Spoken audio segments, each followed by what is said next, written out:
that whether it's bottom-up economics or rural-urban integration, there's something at the end of the day that will benefit you as the taxpayer.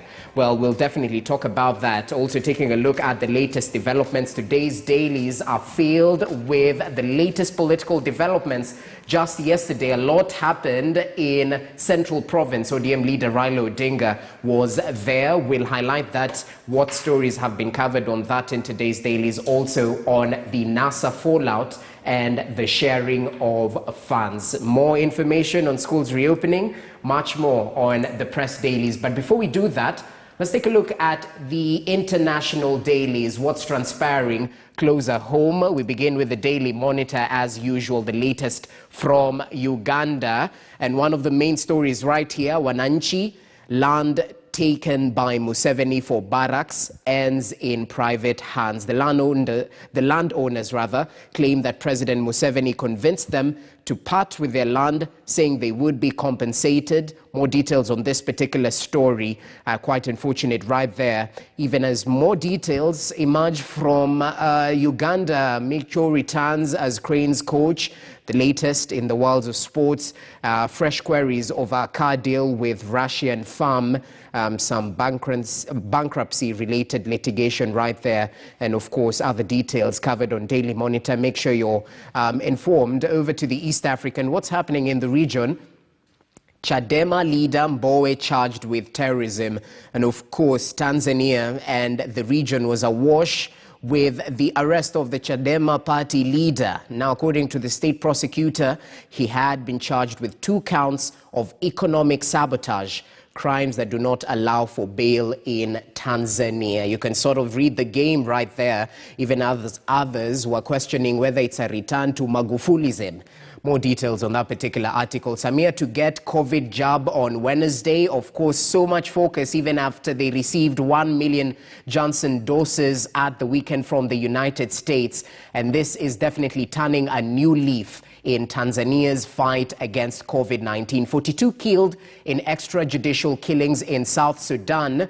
Some were executed in front of their families, and others were bound to trees. That's according to the United Nations. Quite unfortunate right there. From the world's youngest country, Ethiopia diverts passenger flights away from its main airport, Addis Ababa.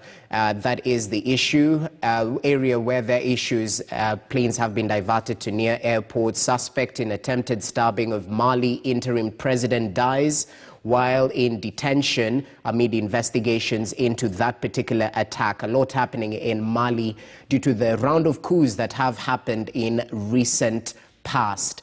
Over to Rwanda today. Let's take a look at what's happening there. World Bank to finance extra COVID jobs for poorer nations, where a new World Bank financing mechanism will allow developing countries to purchase COVID-19 vaccines collectively through COVAX. Good news right there for poorer nations, even as we push for vaccine diplomacy. African first ladies using arts to shift culture on women issues. A good move right there from the ladies in command, if you can call them that way.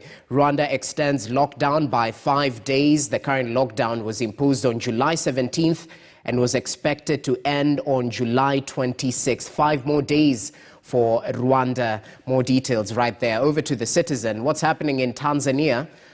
Why cleric come politician Gwajima is wrong on jabs. This particular cleric discouraged his followers from taking the jabs as the government rolls out the vaccination program countrywide.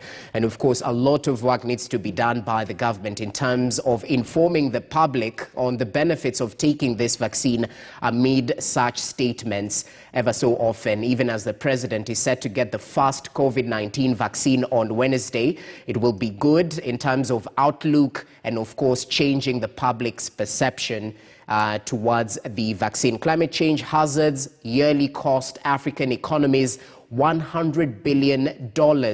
Well, this is definitely an issue, even as countries try to stick to the Paris Climate Agreement, where this African economies were set to benefit in one way or the other. More details right there. TMDA issues 1-year ultimatum for setting up special smoking zones. More details right there. And there's a lot more happening in Tanzania. But let's just shift focus to CNN World News. What's happening globally? Wildfires scorched Spain and caused disaster without precedents in Sardinia. Of course, Europe and various parts of the East are definitely reeling from effects of climate change. This side is wildfires. We've seen countries deal with floods as well, China included. We'll definitely continue covering this, even as there are more stories around Europe, Middle East, and Africa. From Africa, Tunisian democracy in crisis after the president ousts government. Of course, they're talking of a coup, but the president has held on to constitutionalism, as simple as that. More details right there. You can definitely get informed. Water crisis protests reportedly continue in Iran with chants in capital. The latest from the Middle East, even as explosion rocks German chemical site, killing one person and severely injuring workers. That's the latest from Europe. Just make sure you're adequately informed about international developments.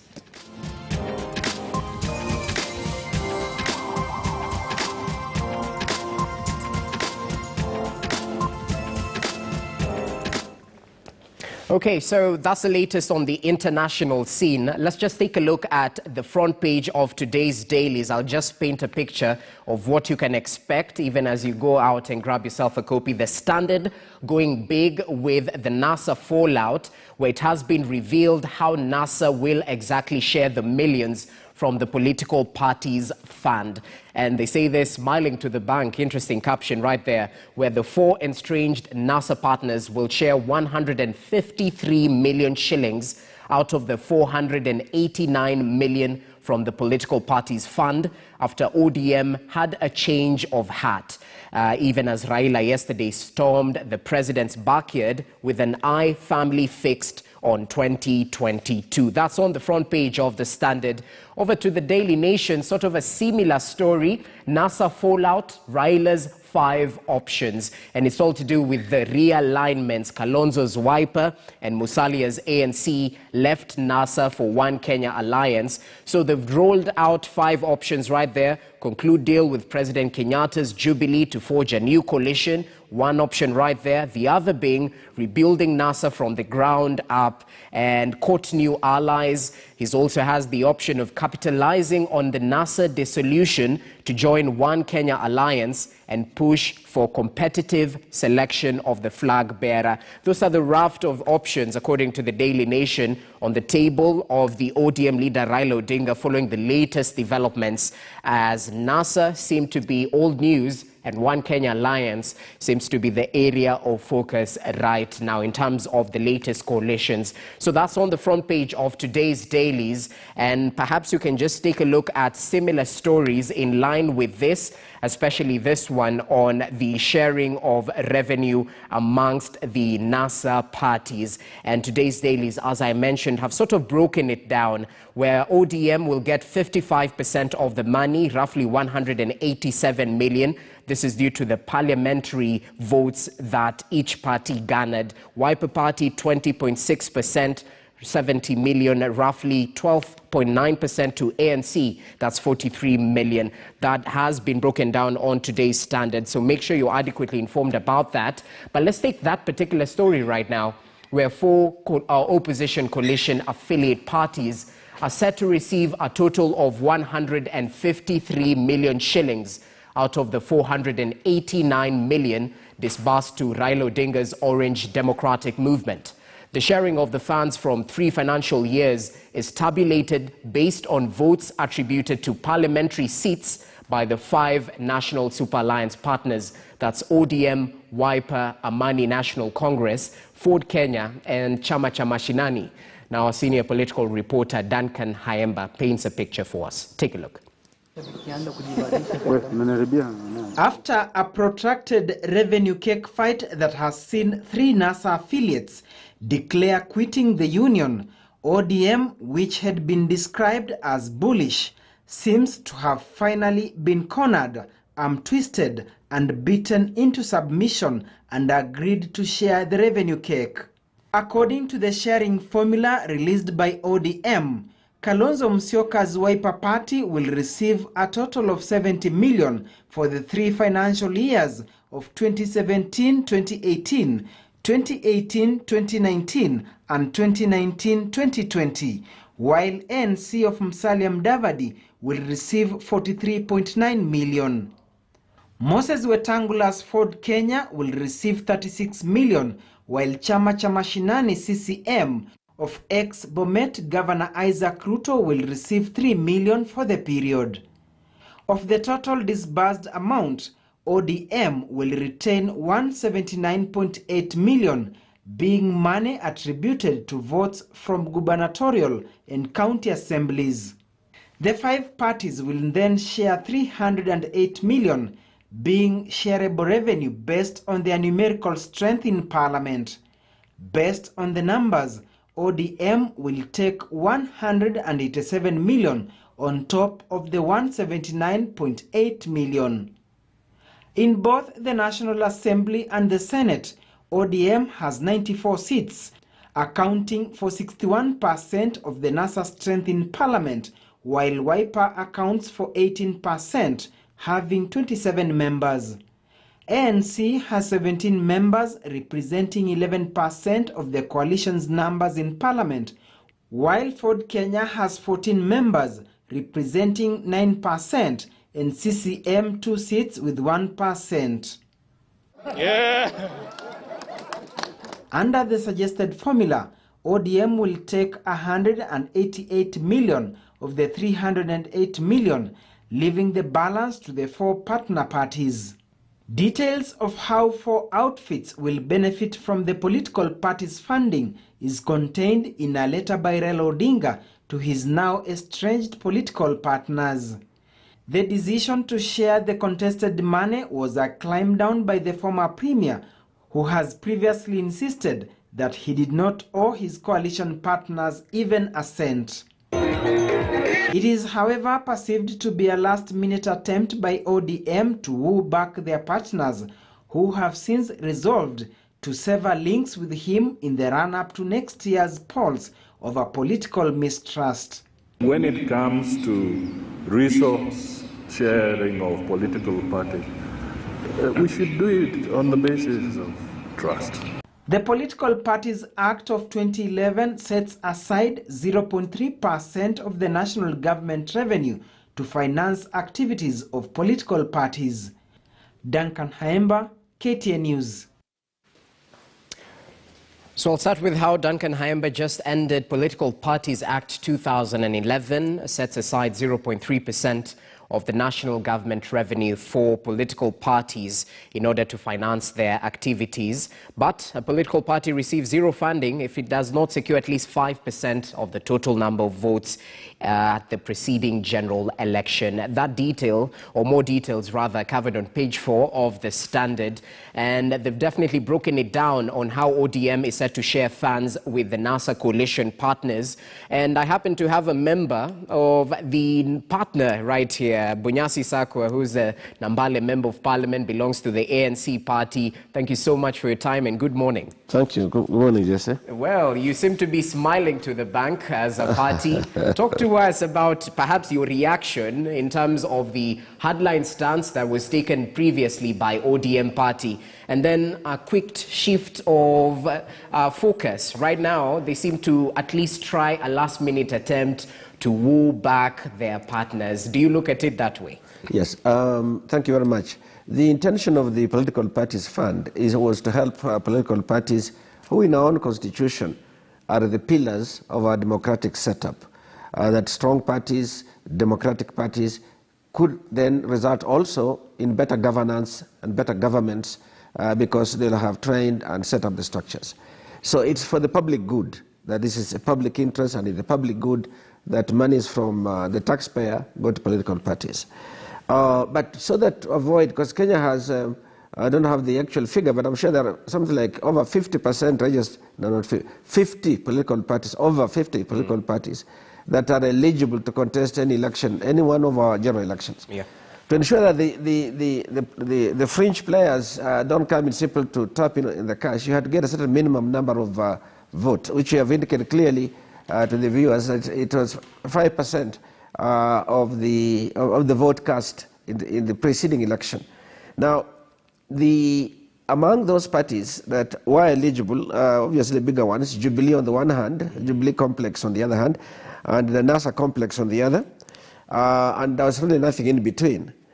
Now, when with the NASA one, because now this four of their 5 political parties will not contest directly for a presidential candidate, which is one means by which parties pull up the members easily.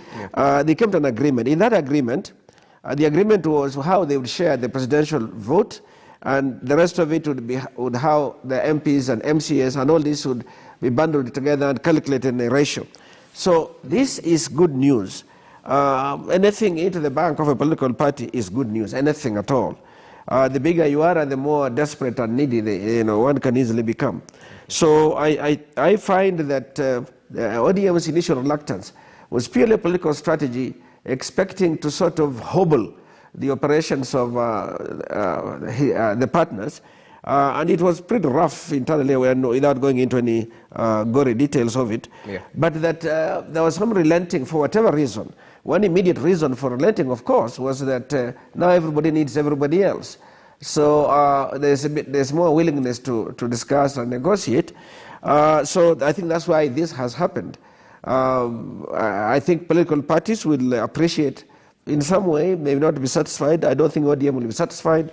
I don't think any of the others will also be satisfied. They would rather have kept, each would rather have kept most of it or all of it, if that was the case. I think it's good news just to, to look forward and be positive. It's good news that public funds are shared in accordance with what the law required.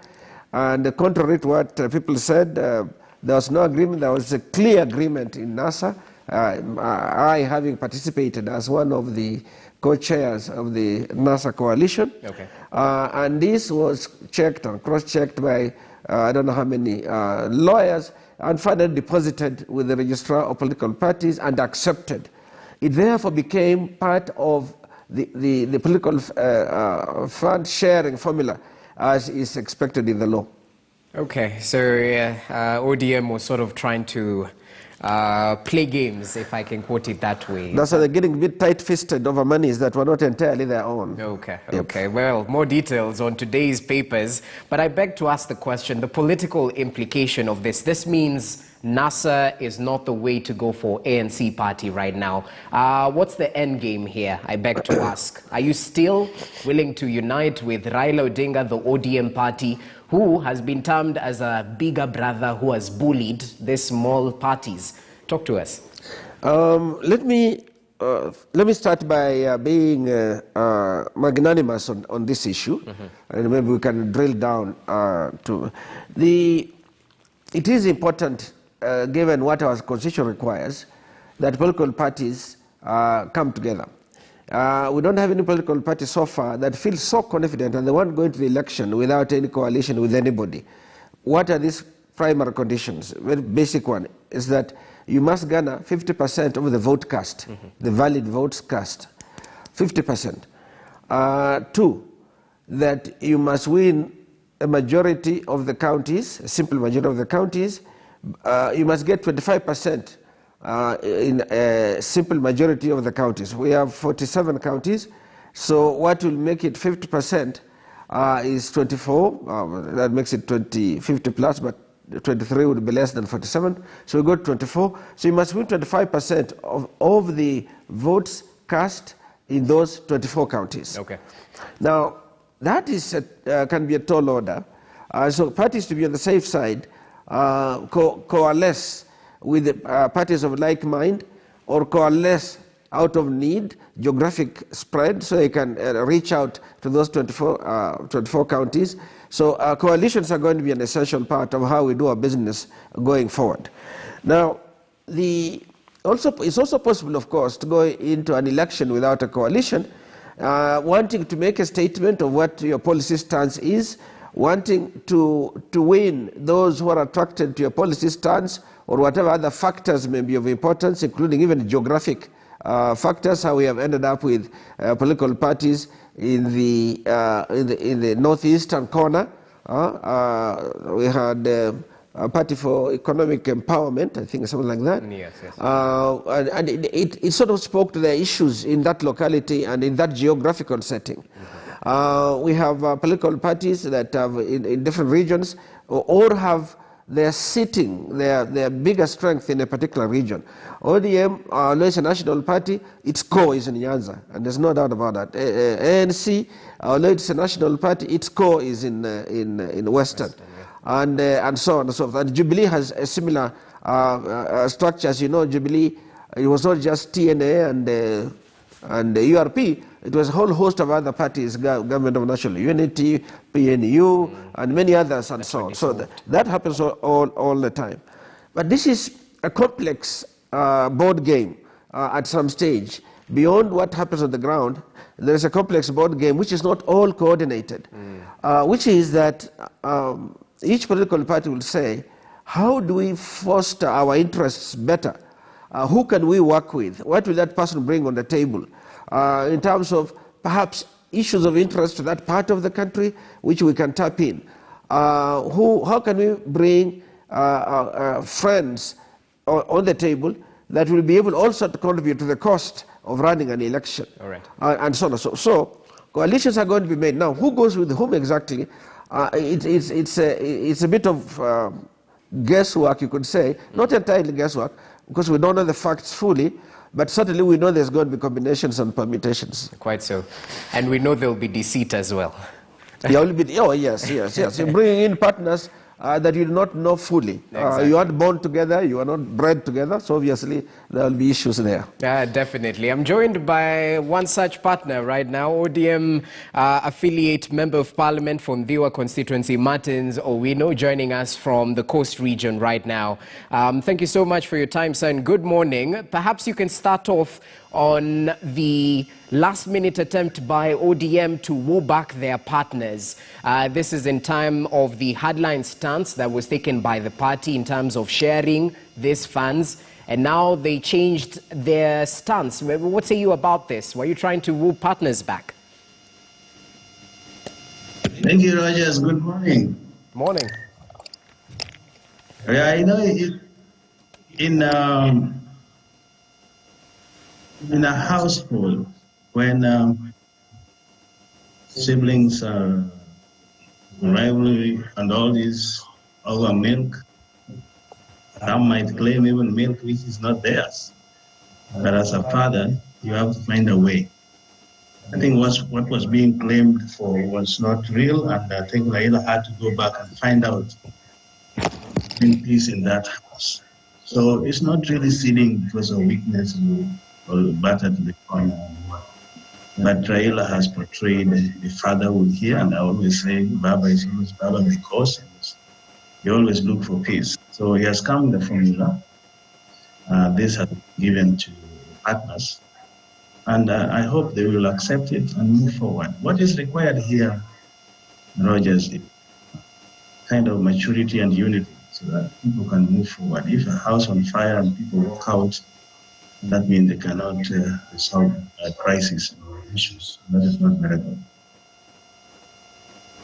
Okay, well noted, Martins Owino, and perhaps we can evaluate the steps of your party leader who was quoting Mount Kenya. We had a story just yesterday where it highlights the ODM leader's movements, where in recent months he was just in the central Kenya region where he has pitched camp for quite some time.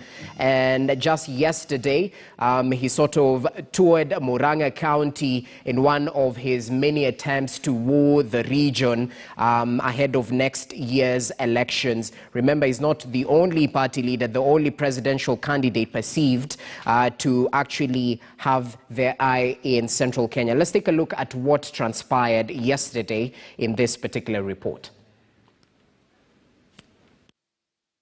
The Mount Kenya region is slowly changing to be the battleground for presidential aspirants, going by the latest forays by those seeking the top political seat in the country. After tours by ANC's Musalia Mudavadi and KANU chairman Gideon Moi during the weekend, ODM leader Raila Odinga was in Murang'a County Tuesday, hosted by Royal Media Services chairman SK Macharia. Raila was gracing the Skiza Thanksgiving ceremony that brought together musicians across the country.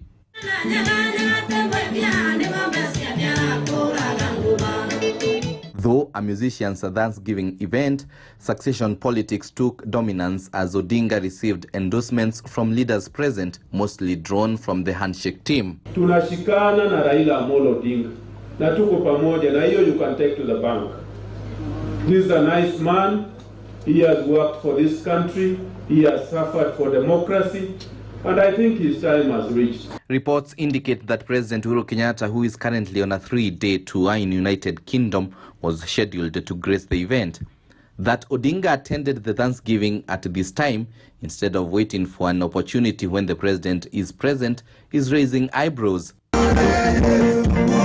Critics say the meeting having brought together the region's prominent business people who are involved in major political happenings and musicians from across the country and who are touted as political influencers through their music, the chief opposition leader has begun to assemble his 2022 political machinery to conquer the territory, and this could have been a visit to test the waters. Sisi tutaangalia ile upande ambayo tutakuwa inaangalia watu wa Mlima Kenya, na sisi tunajua vile ambao tutakuwa direction na president vile amesimama katika upande wa handshake.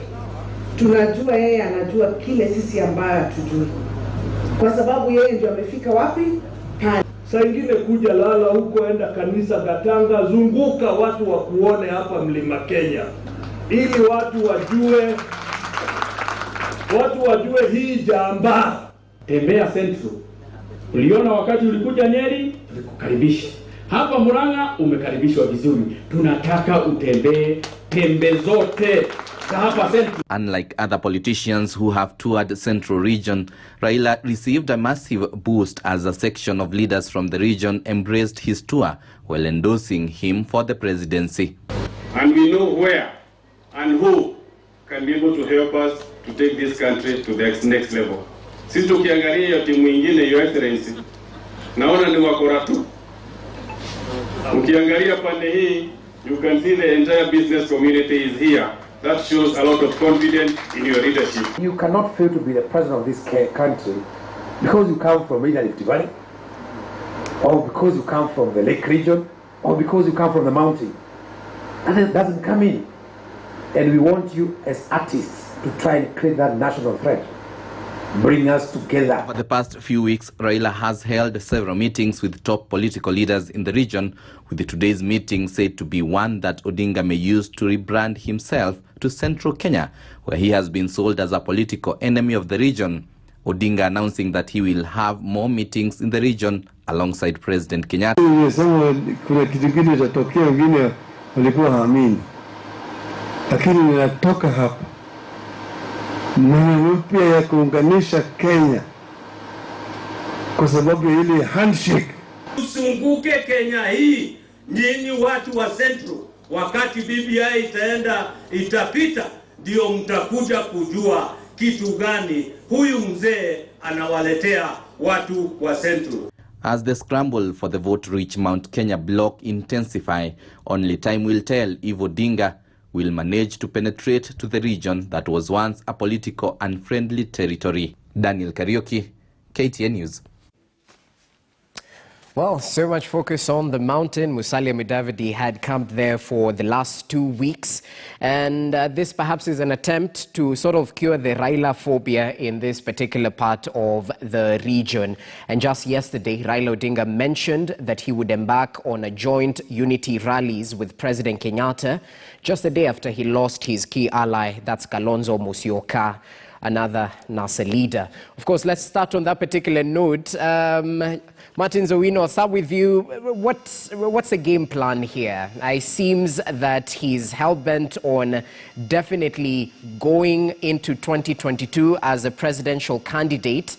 But I'll just echo what was mentioned there in terms of promises, political promises. This is Kanini Kega. When the president was a loner and needed a partner to propel the government, you offered yourself for a handshake. You said Kibaki Tosha in 2002, and your father refused to work with the colonial government until Mzee Jomo Kenyatta was released. We have not forgotten those debts. Of course, this in the backdrop of another political promise by President Uhuru Kenyatta that the DP would sort of take over for the next 10 years. Well, what say you about this? The history talks for itself, Rogers. I think Kanini Kega put it very well. There's a long history. When Kenyatta was in the hole, Jaramogi got him out. And of course, Kibaki Tosha, handshake, this is like a really before agenda and all this. Raila have done it all, so there's no reason for people to fear in Mount Kenya. Having said that, those who attended the meeting really knows what Raila have done. That's why they were talking that.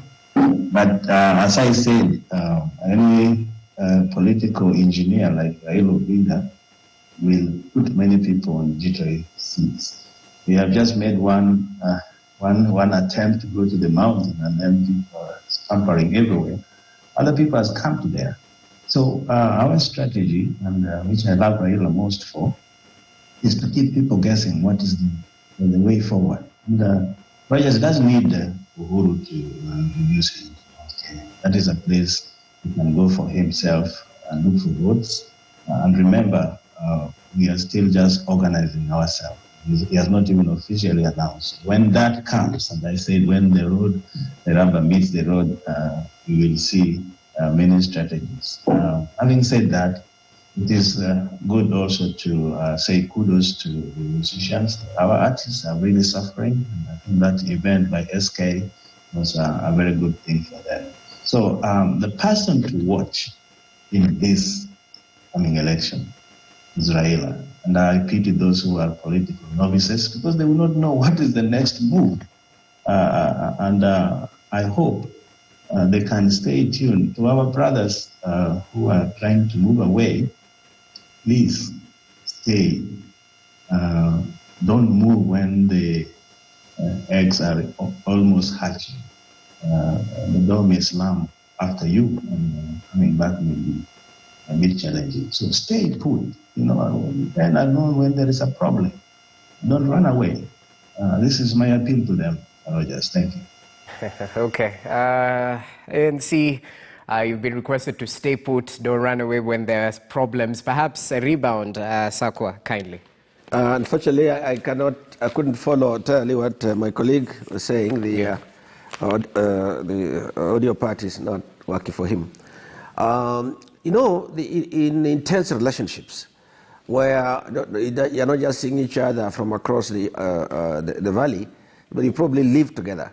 You see, there's a lot more that comes into play than when it is silly, casual, and so on.